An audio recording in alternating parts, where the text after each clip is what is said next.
Today जी के programme में स्वागत है। आज हम नए सवालों को लें, उसके पहले 2 करेक्शंस हैं, उसे ध्यान से सुन लीजिए। परसों यानी 5 मई को पूछे गए एक सवाल की व्याख्या में हमने बताया था कि विश्व अस्थमा दिवस हर साल मई माह के दूसरे मंगलवार को मनाया जाता है, जबकि यह सही नहीं है। सही है, विश्व अस्थमा दिवस दरअसल हर साल मई माह के पहले मंगलवार को मनाया जाता है। तो आप इसे करेक्ट कर लीजिएगा। दूसरा एक सवाल जो कल हमने पूछा था आपसे कि संविधान के अनुसार भारत का नियंत्रक महालेखा परीक्षक की कार्यावधि पूछी गई थी। प्लेट पर आपको संविधान के अनुसार लिखा हुआ दिख रहा था, जबकि वॉइस ओवर में ऐसा नहीं था। तो आज हम इसको फिर से क्लियर कर लेते हैं। प्रश्न में हमने कुछ बदलाव कर दिए हैं। भारत का नियंत्रक महालेखा परीक्षक की कार्यावधि की शर्त क्या होती है? 5 वर्ष या 62 वर्ष की आयु जो भी पहले हो, 6 वर्ष या 65 वर्ष की आयु जो भी पहले हो, वह राष्ट्रपति के प्रसाद पर्यंत अपने पद पर रह सकता है या फिर उपर्युक्त में से कोई नहीं। इसका सही जवाब है ऑप्शन बी, 6 वर्ष या 65 वर्ष की आयु जो भी पहले हो। दरअसल संविधान में सीएजी की कार्यावधि तय नहीं की गई है। संविधान इसे निर्धारित करने की शक्ति संसद को देता है। नियंत्रक महालेखा परीक्षक कर्तव्य शक्तियां एवं सेवा की शर्तें अधिनियम 1971 के मुताबिक सीएजी की पदावधि 6 वर्ष है। अगर इन 6 वर्षों के दौरान सीएजी की आयु 65 साल हो जाती है तो उनका पद रिक्त माना जाएगा। यानी सीएजी की कार्यावधि 6 वर्ष या अधिकतम 65 साल की आयु तक जो भी पहले होगा। सीएजी की नियुक्ति राष्ट्रपति करते हैं। सीएजी को केवल उसी तरह हटाया जा सकता है जिस तरह उच्चतम न्यायालय के किसी न्यायाधीश को। नियुक्ति के बाद सीएजी के वेतन, छुट्टी, पेंशन, सेवानिवृत्ति की आयु के संबंध में अलाभकारी बदलाव नहीं किए जा सकते। सीएजी के कार्यालय के प्रशासनिक खर्चे, वेतन, भत्ते और पेंशन भारत की संचित निधि पर भारित व्यय होते हैं।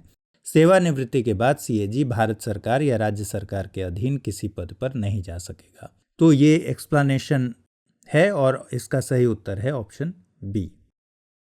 चलिए अब कल के अभ्यास प्रश्न को देखते हैं कि भारत सरकार द्वारा 7 से 13 मई के बीच संचालित होने वाला वंदे भारत मिशन किससे संबंधित है? कोविड-19 महामारी के कारण दुनिया के विभिन्न देशों में फंसे भारतीयों को भारत लाने के लिए उड़ानों का संचालन, अगले 10 सालों में प्रत्येक राज्य की राजधानी तक वंदे भारत एक्सप्रेस का संचालन, देश के युवाओं को भारत की धरोहरों से परिचित करने के लिए अंतर मंत्रालयी जागरूकता कार्यक्रम का संचालन, लोगों को भारत की पहचान से अवगत कराने के लिए विदेशों में नियुक्त भारत के राजदूतों के नेतृत्व में अभियान का संचालन। इसका सही उत्तर है ऑप्शन ए। हाल ही में भारत सरकार ने 7 से 13 मई के बीच वंदे भारत मिशन नामक एक मिशन शुरू किया। इस मिशन का मकसद कोविड-19 महामारी के कारण दुनिया के विभिन्न देशों में फंसे भारतीयों को भारत लाने के लिए उड़ानों का संचालन करना है। नेशनल एयरलाइंस के 64 विमानों को पहले चरण में दुनिया भर में फंसे भारतीयों को स्वदेश वापस लाने का कार्य सौंपा गया है। ये नॉन शेड्यूल्ड कमर्शियल फ्लाइट्स हैं, जिसका तात्पर्य है कि ये रेगुलर फ्लाइट्स नहीं हैं, लेकिन पैसेंजर्स द्वारा इसका भुगतान किया जाएगा। साथ ही भारत में बोर्डिंग से पहले सभी विमानों में स्क्रीनिंग भी की जाएगी। गौरतलब है कि खाड़ी क्षेत्रों में फंसे लगभग 4 लाख भारतीयों ने स्वदेश लौटने के लिए पंजीकरण किया है। इनमें से अधिकतर लोग वे भी हैं जिनकी वैश्विक लॉकडाउन की वजह से नौकरी छिन गई है और जिनका कॉन्ट्रैक्ट खत्म हो चुका है। इसके अलावा दुनिया भर के 1,90,000 से अधिक भारतीय नागरिकों ने विभिन्न भारतीय मिशनों के जरिए अपना पंजीकरण कराया है। तो इस तरह इस प्रश्न का सही जवाब है ऑप्शन ए। चलिए अब आज के सेशन की शुरुआत करते हैं। देश भर में आज रविंद्रनाथ टैगोर की 159वीं जयंती मनाई जा रही है। उन्हें साहित्य का नोबेल पुरस्कार किस वर्ष दिया गया था? 1912, 1913, 1914 या फिर 1915? सही उत्तर है ऑप्शन बी, 1913। 7 मई को देश भर में टैगोर की 159वीं जयंती मनाई जा रही है। इनका जन्म 7 मई 1861 को एक बंगाली फैमिली में हुआ था। रविंद्रनाथ टैगोर को गुरुदेव के नाम से भी जाना जाता है। टैगोर एक प्रसिद्ध संगीतकार थे। उनके गीतों को रविंद्र संगीत के नाम से जाना जाता है। 1913 में साहित्य का नोबेल पुरस्कार रविंद्रनाथ टैगोर को दिया गया था। इस उपलब्धि के साथ ही टैगोर नोबेल पुरस्कार जीतने वाले पहले एशियाई और साहित्य के लिए नोबेल पुरस्कार जीतने वाले पहले गैर यूरोपियन व्यक्ति बने। तो इस तरह इस प्रश्न का सही जवाब है ऑप्शन बी।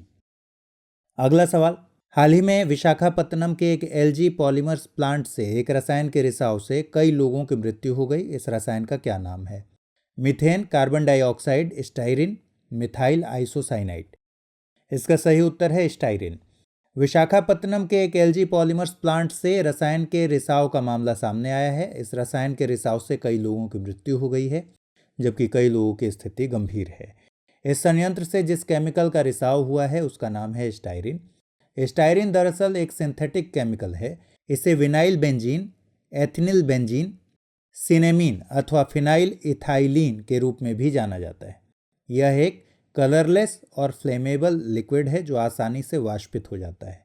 स्टाइरिन कुछ लिक्विड्स में तो घुल जाता है, लेकिन पानी में यह आसानी से नहीं घुलता। Rubber, plastic, insulation, fibreglass pipes, automobile parts, food containers और कारपेट बैकिंग जैसे उत्पादों को बनाने में स्टाइरिन का प्रयोग किया जाता है।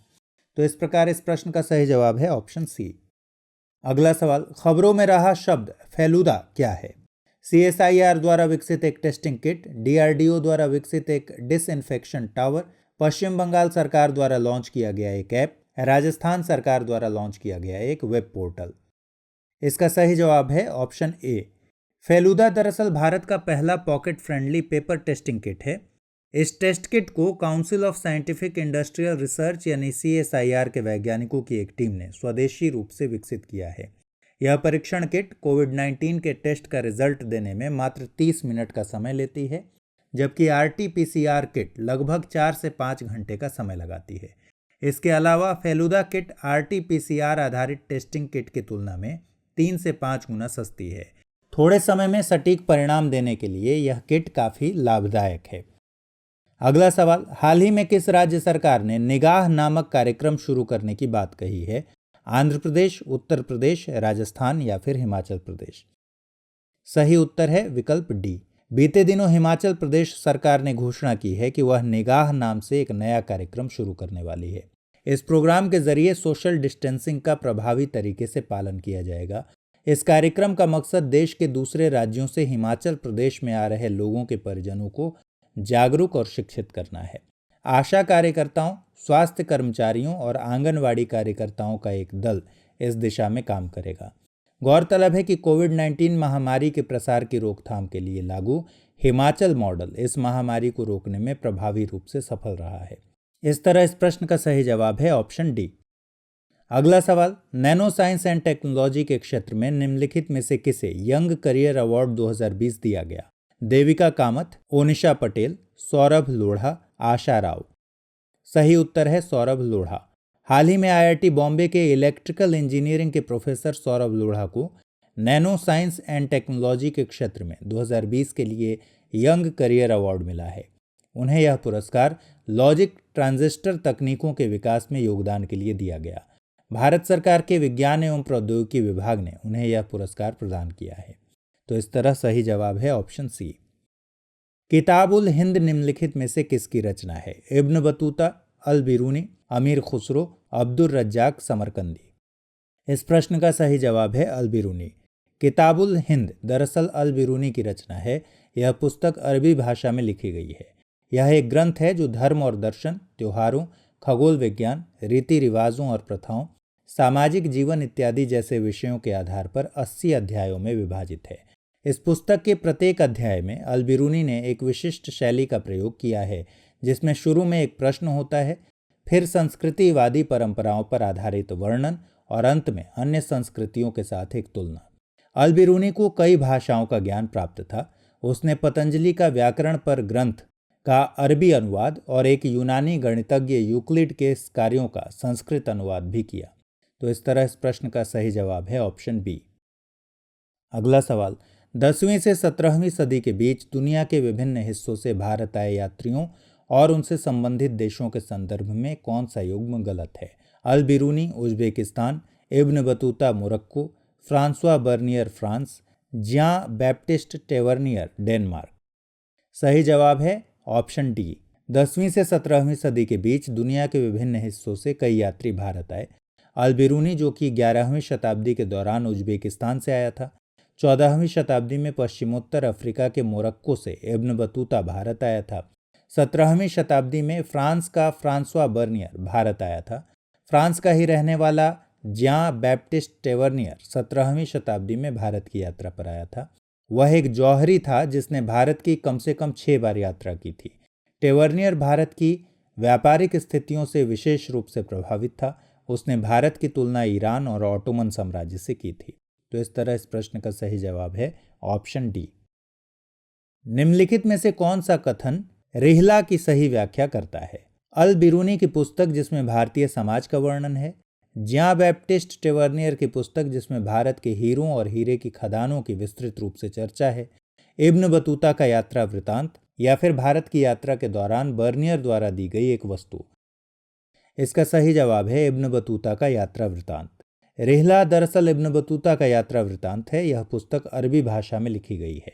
यह पुस्तक 14वीं शताब्दी में भारतीय उपमहाद्वीप के सामाजिक और सांस्कृतिक जीवन के बारे में बेहद रोचक जानकारियां देती है।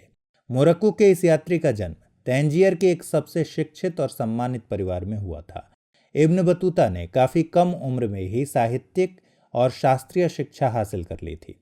इब्न बतूता को यात्राएं करने का बेहद शौक था। 1332-33 में भारत आने से पहले उसने मक्का की तीर्थ यात्रा और सीरिया, इराक, फारस, यमन, ओमान और पूर्वी अफ्रीका के कुछ तटीय व्यापारिक बंदरगाहों की यात्राएं की। मध्य एशिया के रास्ते होकर इब्न बतूता 1333 में स्थल मार्ग के जरिए सिंध पहुंचा था। तो इस प्रश्न का सही जवाब है ऑप्शन सी।